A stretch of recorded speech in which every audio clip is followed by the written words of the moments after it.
Introducción. El horror del ataque, con la muerte y suicidio de Chris Benoit en junio del 2007, es un excelente recordatorio de que ya es hora de desmitificar a la lucha libre profesional. Durante demasiado tiempo, esta industria ha estado protegida del escándalo por una mística banal, la creencia generalizada de que es una empresa, cuyos ritmos excéntricos simplemente no se pueden dominar, y cuyos motivos escapan a la comprensión humana común. Tonterías y dobles tonterías. Bajo la jerga feriante y el código de silencio mafioso se esconde un sector del espectáculo convencional, impulsado por el lucro, plagado no solo de artistas en busca de gloria, sino también de ejecutivos de televisión, guionistas, técnicos, reyes del kitsch, en busca de elegancia y políticos hipócritas. Esto es nada menos que la tabla periódica de los elementos, de la cultura pop estadounidense dominante. El entretenimiento deportivo, es deporte y entretenimiento, solo que más. La empresa dominante de la industria, WWE, que controla más del 95% del mercado norteamericano, y una gran mayoría a nivel mundial, se ha convertido en una multinacional, con una capitalización de más de $1.000 millones. Presenta un lado oscuro, tan amplio como una media luna, oculto a simple vista. La WWE, creación de Vincent Kennedy McMahon, un incorregible fanático de los parques de caravanas, que se convirtió en una cupa de la lista Forbes 400, floreció en Connecticut, el mismo invernadero que vio nacer a Phineas Taylor Barnum. El exgobernador del estado, Lowell Baker, quien fuera un héroe del Comité Watergate del Senado, es miembro fundador de la junta directiva de la UE. En la década de 1990, cuando McMahon se hundía en la primera ronda de escándalos de esteroides, y otros tipos de esteroides en lo que entonces se llamaba la Federación Mundial de Lucha Libre, Baker había ayudado a rehabilitar su imagen, con un nombramiento a un puesto destacado en la sucursal de Connecticut, de las Olimpiadas Especiales.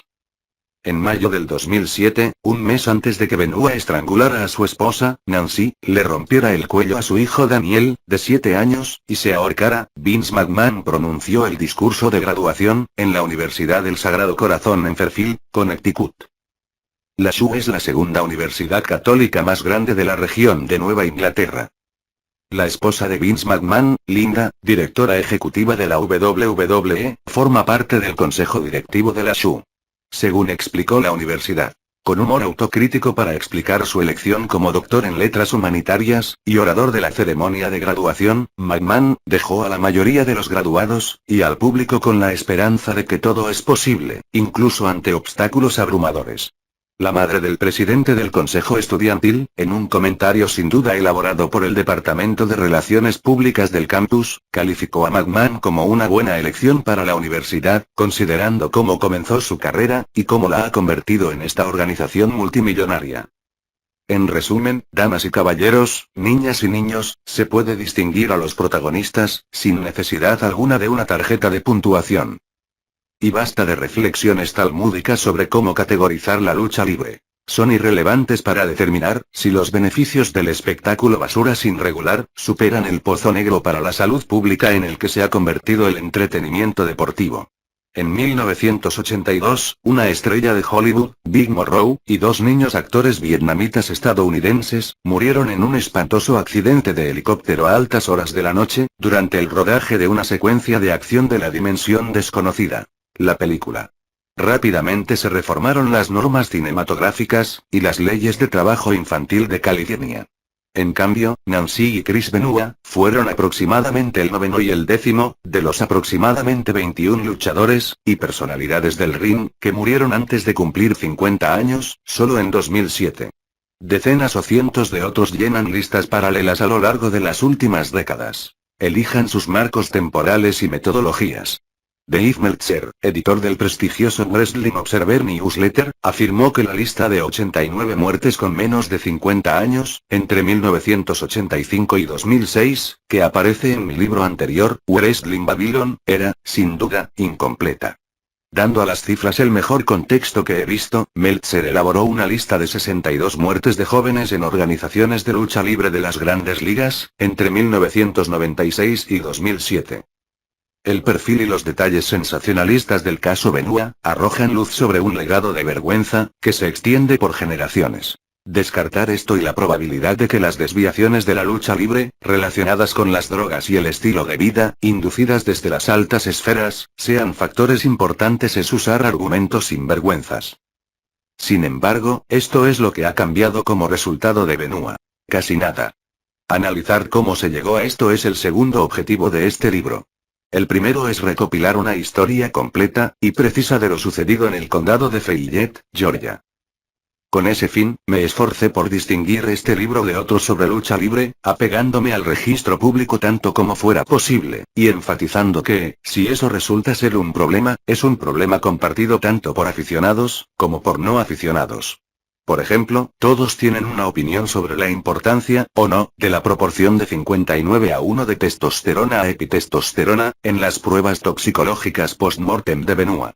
Las pocas personas que quieren creer que tal hallazgo nos dice muy poco, son superadas en número por las muchas que saben que nos dice mucho. Simplemente, las pocas personas añaden más presión al debate, que la mayoría que lo ilumina. Mientras que en otros ámbitos de la vida, podemos necesitar menos datos, una intuición más amplia y un espíritu de vivir, y dejar vivir, la lucha libre ha llegado al punto en que necesita más datos vinculados a la rendición de cuentas y menos parálisis por el análisis. No fue el mayordomo. Fue Christopher Michael Benua. Pero un análisis honesto de lo ocurrido antes y después, demuestra cómo la WWE, tan desesperada y cautelosa como cualquier cabildero de las armas o el tabaco, movió los hilos para asegurar que la pandemia de la lucha libre, quedara sin resolver. En el sector inmobiliario, la clave es ubicación, ubicación, ubicación. En la historia de Benua, el terreno más fértil es cronograma, cronograma, cronograma. El cronograma publicado por la WWE, fue tan falso como los resultados de sus combates, y a la vez mucho menos entretenido y más esclarecedor. A la pregunta, ¿hubo una conspiración de Benua?, tenemos una respuesta clara. Sin duda la hubo. Fue una conspiración entre quienes se preocupan demasiado por la lucha libre, y quienes se preocupan demasiado poco. El primer grupo está formado por los aficionados que disfrutan del espectáculo, y quienes se lucran con él. El segundo grupo está formado por aquellos que nos molestan, salvo posiblemente para hablar con fuerza cuando un comentario, por muy desinformado que esté, se considera de moda.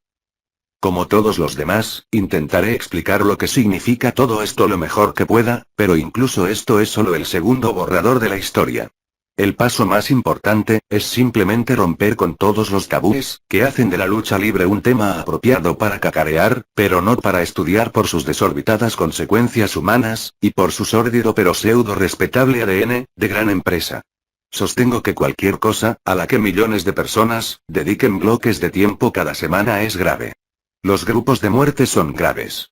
Contemos una y otra vez la historia de Chris Benua, con la esperanza de que con el tiempo, se consiga la gente adecuada, preocupada en la medida justa. Justa.